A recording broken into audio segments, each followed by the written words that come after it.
여러분 안녕하세요. 청울림입니다. 제가 몹시도 애정하는 책 굿바이 게으름의 리뷰를 계속하고 있습니다. 오늘이 세 번째 시간이죠.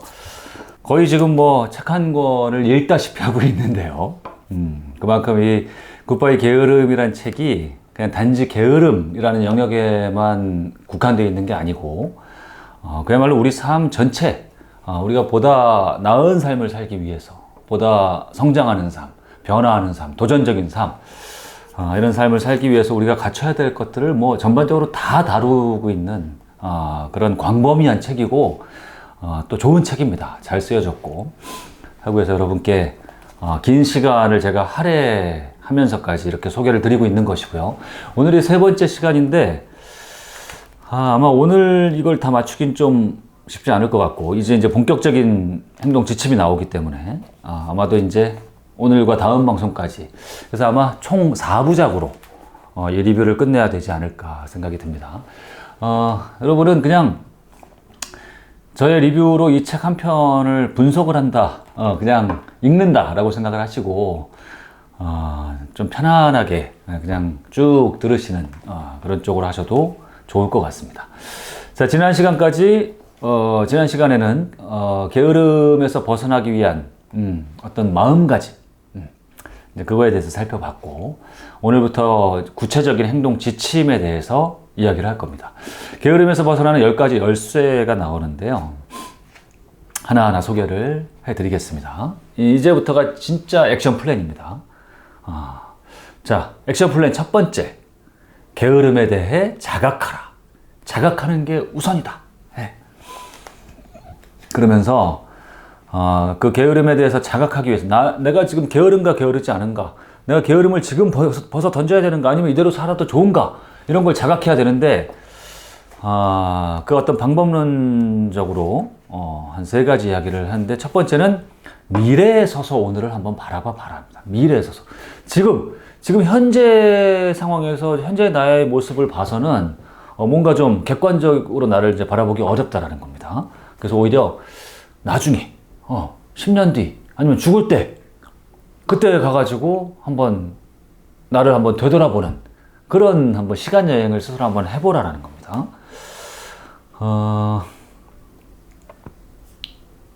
한번 읽어보겠습니다. 게으른 사람들은 과도한 미래의 불안 때문에 지금 당장 주어진 일조차 못하는 사람이거나 반대로 미래에 대한 위기의식을 느끼지 못하고 현재의 편안함에 빠져 있는 사람들이다. 이들은 점점 미래를 떠올리지 않는다. 괴롭기 때문이다. 미래를 생각하면 골치가 아프고 답답해지니까 자꾸 그러한 생각마저도 밀어버리고 피해버린다. 이를 적극 도와주는 것이 바로 중독이다. 그러므로 게으른 삶에는 미래라는 시제가 배제되어 있기 쉽다. 자, 그렇기 때문에 미래에 서서 오늘을 바라보는 이 시점의 전환이 필요하다는 겁니다. 그러면서 여기서 이제 제시하는 게 한번 유언장을 한번 작성해 봐라. 한번 내가 이제 곧 죽는다. 불치의 병에 걸려서 사고가 나서 곧 죽는다라고 가정을 하고 가족들에게 남기는 유언장을 한번 작성해 보면 지금 나의 삶이 어떤 모습인지를 객관적으로 바라볼 수가 있다. 아니면 자신의 장례식을 스스로 한번 계획해 봐라. 요즘 이런 프로그램도 좀 있는 것 같고요. 아니면 미래 어느 시점에 가서 내 스스로의 자서전을 한번 적어보는 것도 좋다. 저도 한번 이런 걸 해본 적이 있는데 굉장히 의미가 있었습니다. 이렇게 해보면, 이렇게 미래로 나를 데려가서 오늘의 나를 한번 바라보면 내가 지금 얼마나 게으른 삶을 살고 있는지, 여기서 어떤 삶의 변화를 추구해야 되는지가 어느 정도 드러날 것이다. 자, 지금 이제 이 대목을 읽다가 불현듯 저분 생각이 납니다. 지금 세계 최대 기업인 아마존의 창업자가 누구죠? 제프 베조스. 그 제프 베조스의 이제 유튜브 영상, 유명한 유튜브 영상인데요. 영상을 하나 본 적이 있습니다. 그게 뭐냐면, 제프 베조스가 오늘날 이 세계 최고의 혁신 기업인 아마존을 세울 수 있었던 게 아주 재미있는 발상에서 시작된 거라는 겁니다. 뭐냐면, 여러분 그 제프 베조스가 원래 직업이 뭐였는지 아십니까? 원래는 그 미국 뉴욕의 월가에서 아주 잘 나가는 펀드 매니저였습니다. 굉장히 실적을 잘 올리는 유능한 펀드 매니저였고, 그 어떤 투자회사, 굉장히 유명한 투자회사의 임원이었는데, 제프 베조스가 이제 곧 인터넷 세상이 올 것이다라는 어떤 그런 이제 통찰을 갖고, 지금 내가 아무리 여기서 높은 연봉을 받는 펀드 매니저로 일하고 있지만, 여기 계속 머물러서는 내가, 나다운 삶을 살 수 없을 것 같다. 오히려 지금 이 고액의 연봉을 지금 떨쳐버리고, 인터넷 세상을 내가 맞이할 준비를 해야 되겠다. 내 사업을 만들어야 되겠다. 이런 생각을 하게 되는데 어떤 결정적인 그 계기가 뭐였냐면, 그 고민을 할 때, 내가 지금 나가는 게 맞느냐, 아닌 게 맞느냐, 얼마나 많은 고민을 했겠습니까? 근데 그때 이 제프 베조스가 이런 생각을 했다는 거예요.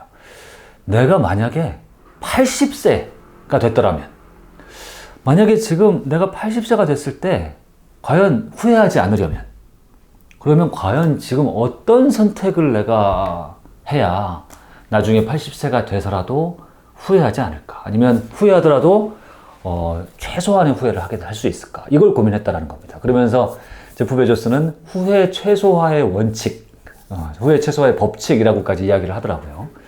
근데 그렇게 생각해 보니까 선택이 너무나 명료해지더라는 겁니다. 간단해지더라는 겁니다. 나중에 80세가 됐을 때 후회하지 않으려면 당연히 새로운 일을 죽이 되든 밥이 되든 시도를 해봤을 때, 그래야 나중에 가서도 후회가 없지 않겠느냐. 지금 내가 뭐 많은 연봉을 받고 뭐 유명한 인정받는 펀드 매니저라고는 하지만 그 삶을 그냥 계속 산다?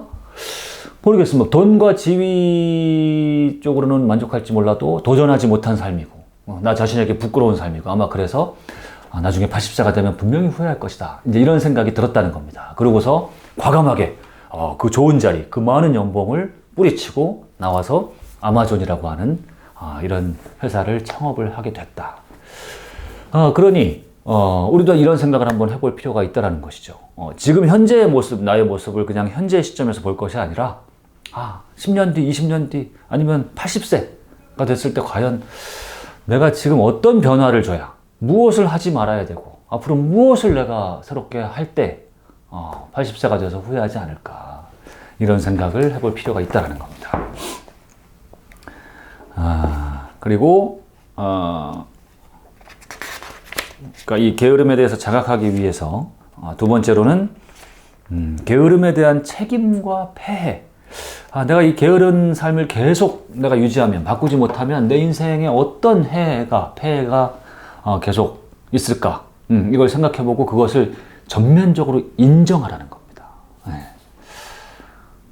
게으름에서 벗어나려면 우선 게으름이 자신의 인생에 끼친 폐해를 전면적으로 바라볼 수 있어야 한다. 그리고 자신이 게으를 수밖에 없었던 외부적 요인이 있다고 하더라도 1차적인 책임이 나 자신에게 있음을 받아들일 수 있어야 한다.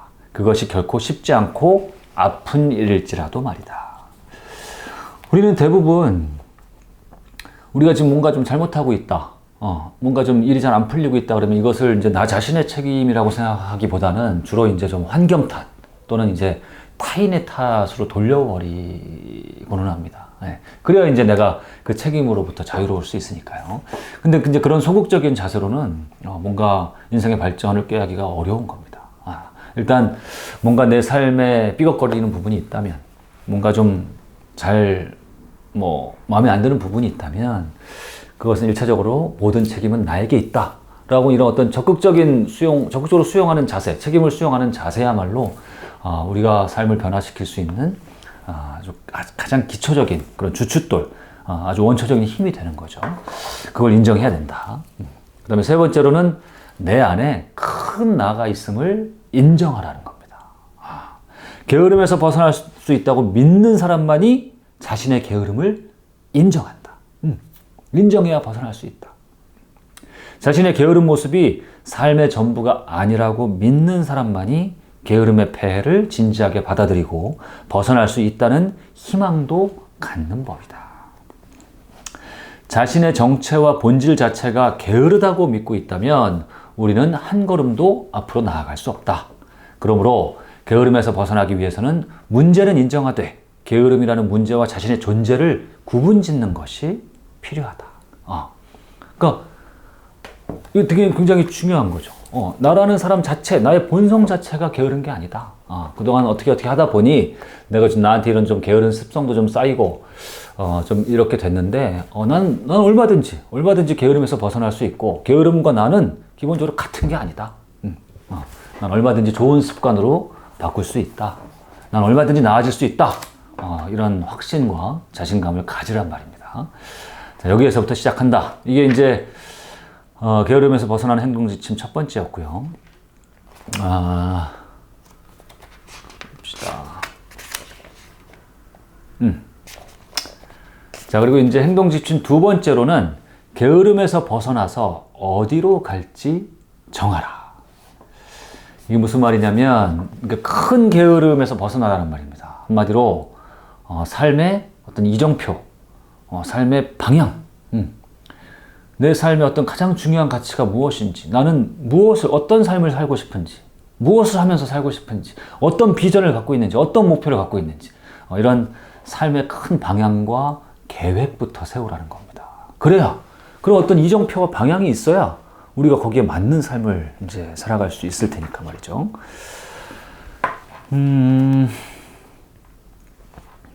자, 좀 읽어보겠습니다. 우리가 게으름에서 벗어나기 위해서는 삶의 청사진을 만드는 것이 중요하다. 이 청사진은 비전이라고 부른다. 비전은 착각이나 몽상과는 그 의미가 다르다. 비전은 자신만의 독특하고 생생한 미래상을 의미한다. 꿈이나 목적을 현실과 연결시키는 가교이다. 그렇게 비전은 종이에 쓰기 전에 먼저 가슴에 새기는 것이다. 이때 주목할 것은 설렘이 들어있지 않는 비전은 비전이 아니라는 사실이다. 실제 많은 사람들이 원하는 비전을 세우고도 여전히 한 걸음도 떼지 못하는 경우가 많다. 그것은 그 비전이 가짜이기 때문이다. 쉽게 말해 비전에도 진짜가 있고 가짜가 있다. 진짜 비전은 두려움도 있지만 그 두려움도 넘어설 용기와 설렘을 함께 준다. 진정한 비전은 실천지향적인 희망이며 쉼 없이 정신적 에너지를 공급해주는 정신의 심장인 것이다. 멋진 말들의 향연이네요. 한마디로 진짜 살고 싶은 삶이 있는가?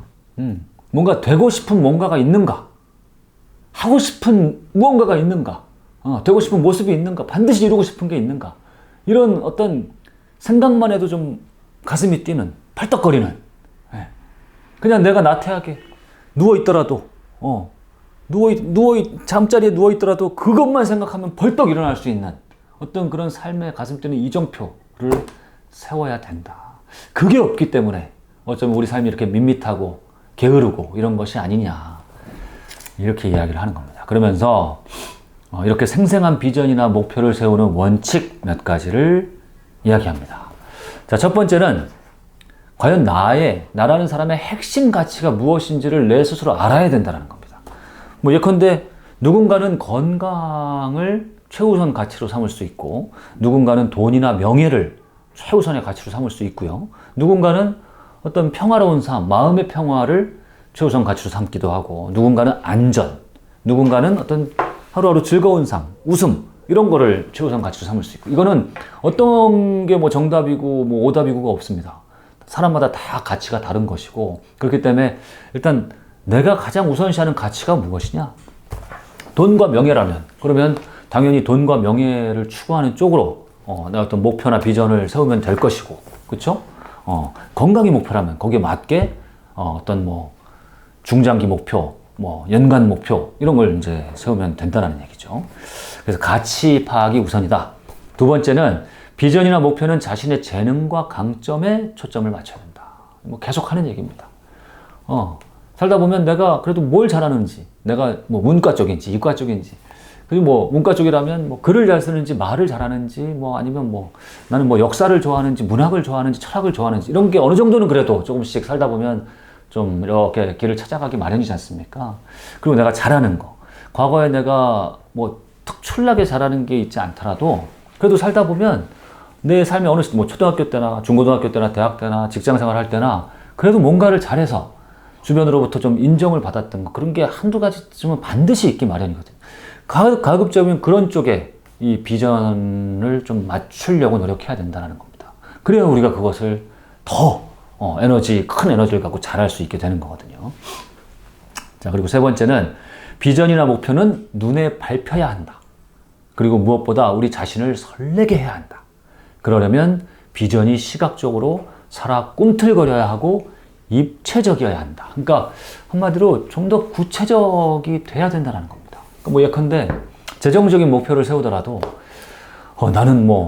난 10년 뒤에 반드시 경제적인 자유를 이룰 거야. 이거는 결코 좋은 비전, 좋은 목표가 될 수 없다는 겁니다. 10년 뒤에 경제적 자유? 도대체 그게 어떤 모습입니까? 구체적으로 그게 뭘 말하는 겁니까? 그 10년 뒤에 경제적 자유 이루면은 아마 가슴이 뛰거나 그러지 않을 것 같습니다. 근데 이걸 이제 좀 더 구체적으로 시간을 좀 당겨서 나는 재정적인 목표, 나에겐 재정적인 목표가 매우 중요한데 나는 5년 뒤에 반드시 지금 다니고 있는 직장에서 퇴사를 하고 그리고 내가 지금 원하는 이러이러한 사업을 할 거야. 사업체의 주인이 될 거야. 그리고 그 사업체는 직원을 10명 정도를 갖고 있어야 되고 그 사업체에서 하는 주력 사업은 이런 게 돼야 되고 이런 걸 할 것이고 나는 이 사업을 통해서 매달 매출을 얼마큼 올릴 것이고 이렇게 정말 생각만 해도 뭔가 이 시각적으로 그냥 쫙 그려지는 머릿속에서 그 모습이 생생하게 떠오르는 그 정도의 구체적인 그런 목표를 세워야 한다는 겁니다. 자, 그리고 네 번째는 비전이나 목표는 열정, 재능, 사회적 공헌도, 시대적 흐름이 만나는 사거리의 교차 지점이다. 시대의 흐름과 요청에 맞게 자신의 열정과 재능을 구체화시켜내야 한다. 시대적 흐름을 내다보지 못하면 비전은 녹이 슬기 쉽다. 그리고 사회에 공헌할 수 있어야 비전은 더욱 강력해지는 법이다. 이게 정말 중요한 얘기입니다. 조금 이제 글이 어려운데 제가 해석을 좀 해드리면 좋은 비전의 조건 중에 여기서 이제 두 가지를 얘기하는 건데 첫 번째는 지금 앞으로 세울 비전, 꿈, 목표가 너무 이 시대적인 흐름하고 안 맞으면 안 된다는 겁니다. 예컨대 지금 이 시대적인 흐름은 뭔가 인터넷, 디지털 세상 이런 시대적인 흐름 쪽으로 가고 있는데 나는 세운 목표가 너무 아날로그적인 것이다. 이럴 때 뭔가적인 이런 이제 시대적인 흐름하고 좀 안 맞을 수 있다는 겁니다. 시대적인 흐름하고 맞지 않으면 내가 아무리 좋은 목표, 비전을 세워도 내가 원하는 대로의 모습을 구현해내기가 어렵다. 이제 이런 얘기를 하는 것이고요. 이 두 번째 얘기가 더 중요하죠. 이 두 번째 여기서 얘기한 거는 비전은 좋은 비전, 정말 펄떡이는 살아 움직이는 비전은 반드시 나 혼자 잘 먹고 잘 사는 것이 돼서는 안 된다. 그야말로 내 이웃, 내 주변, 그 다음에 나아가서 이 세상에 공헌이 될 수 있는, 더불어서 잘 먹고 잘 살 수 있는 비전이야말로 가장 큰 에너지를 가질 수 있는, 가장 가치 있는 비전이라고 할 수 있는 겁니다. 자, 그래서 예를 들어서 말씀드리면 저도 여기 닥꿈스쿨에 제가 자기혁명 캠프를 운영하면서 항상 이 삶의 목표, 비전과 사명을 이제 한번 만들어 보곤 하는데요. 그러면서 많은 분들이 비전 작성을 해보시라고 하면 이렇게 만들어 오신 경우가 있습니다. 3년 내에 월 투자 수입 1,000만 원을 만들겠다. 이게 뭐 삶의 비전이 될 수 있습니다. 요즘 사회에 그 재정적인 목표는 너무나 중요한 것이기 때문에 이 자체가 나쁜 것은 아닙니다. 나쁜 것은 아닌데 이것은 엄밀히 따져보면 냉정하게 얘기하면 나 혼자 잘 먹고 잘 살겠다는 것이죠. 그냥 1,000만 원. 뭐 부동산 투자해가지고 임대 수익으로 한 달에 1,000만 원 정도 수입이 얻어지는 그런 걸 목표로 살겠다. 물론 이것도 나쁘지는 않고 뭐 쉽지도 않은 일입니다. 그 자체로 의미 있는 뭐 일이긴 합니다만 이것 자체로는 어떤 큰 에너지를 갖고 추진을 하기가 쉽지 않다는 겁니다. 저도 해보니까요. 저도 과거에 처음 투자를 시작할 때 제 목표 자체가 그런 저 개인의 월 소득이었습니다. 뭐 한 달에 얼마를 벌겠다. 얼마의 고정소득을 벌겠다. 근데 그렇게 딱 그 목표를 딱 이루고 나니까요. 굉장히 허무한 겁니다. 내가 한 달에 500만 원 정도를 벌면요. 보통 이제 한 가정이 한 500만 원 정도면 뭐 어느 정도 뭐 아주 충분하진 않아도 먹고 사는데 지장은 없지 않습니까? 그렇게 고정소득을 딱 시스템을 만들면 더 이상 뭐 부족할 게 없을 것 같았어요. 그래서 나아가 한 달에 한 1,000만 원 정도의 임대 수익을 만든다면, 그런 시스템을 만든다면 너무너무 행복하고 그게 끝일 줄 알았어요. 그럼 난 더 이상 원할 게 없을 줄 알았어. 근데 실제로 제가 그런 과정을 거쳐서 그런 목표를 딱 이루고 나니까 글쎄요. 물론 목표를 이룬 거에 대한 성취감도 대단했고 너무 좋았습니다만, 그래서 앞으로는 어떻게 살아야 되지? 이게 다인가? 이런 굉장히 근본적인 삶의 물음 앞에 직면을 할 수밖에 없었습니다. 나 혼자 잘 먹고 잘 살아? 오케이. 이렇게 해가지고 뭐 몇백만 원이든 몇천만 원이든 해가지고 뭐 소득 시스템을 만드는 건 좋아.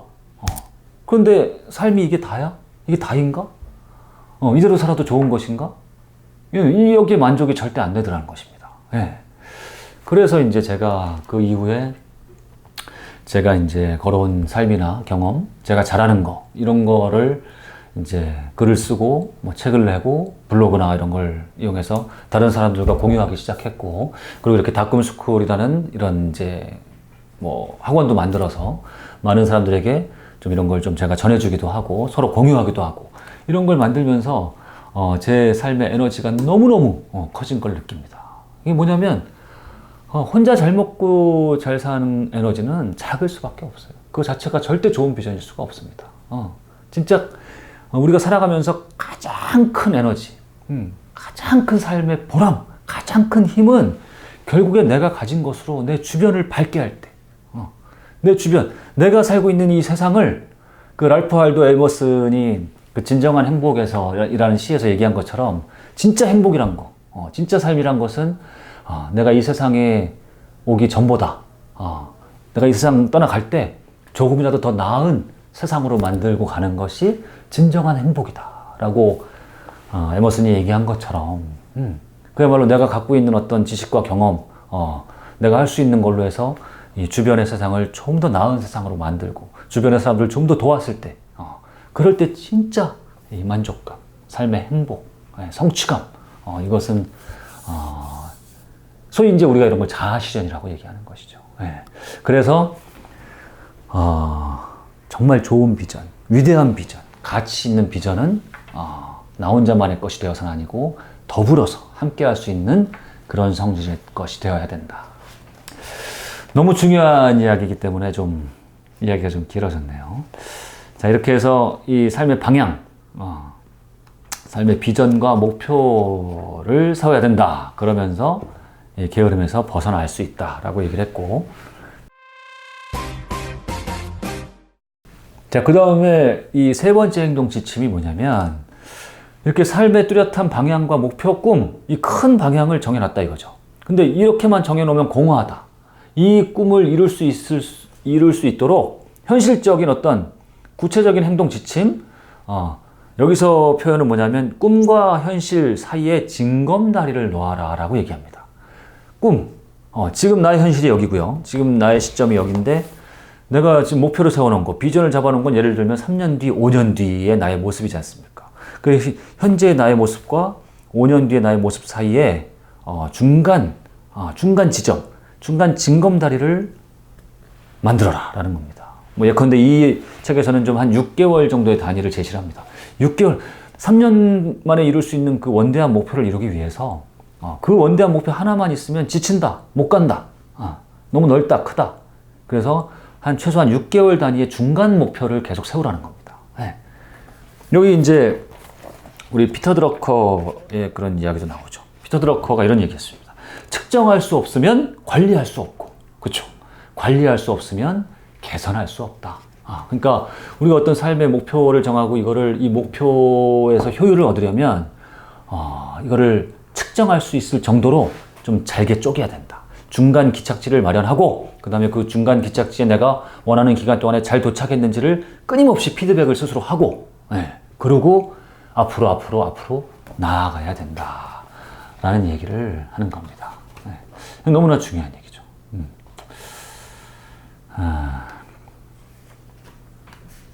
자, 여기는 뭐 얘기를 하자면 좀 길어지기 때문에 요 정도. 그러니까 제가 조금 부연 설명을 하자면 이런 겁니다. 우리가 어떤 먼 산, 높은 산을 올라갈 때 무엇을 보고 갈 것이냐, 두 가지를 보고 가는 방법이 있습니다. 하나는 그 먼 산의 꼭대기를 보면서 가는 방법이 있고요. 근데 이런 방법이 있고, 또 하나는 그냥 내 앞에 발밑을 바라보면서 가는 방법이 있습니다. 네. 어떤 것이 옳은 방법입니까?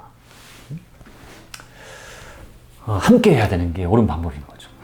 먼 산만 보고 가다 보면 어떤 일이 벌어집니까? 방향은 맞게 갈지 몰라도 그냥 작은 돌뿌리, 큰 돌뿌리에 계속 밟혀 넘어지는 거죠. 걸려서.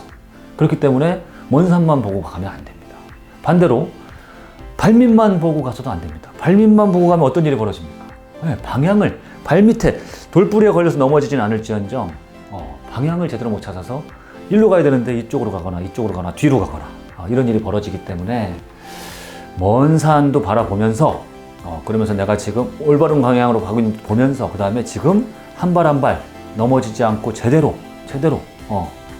가고 있는지도 함께 살펴야 된다. 이런 이야기를 하는 것이죠.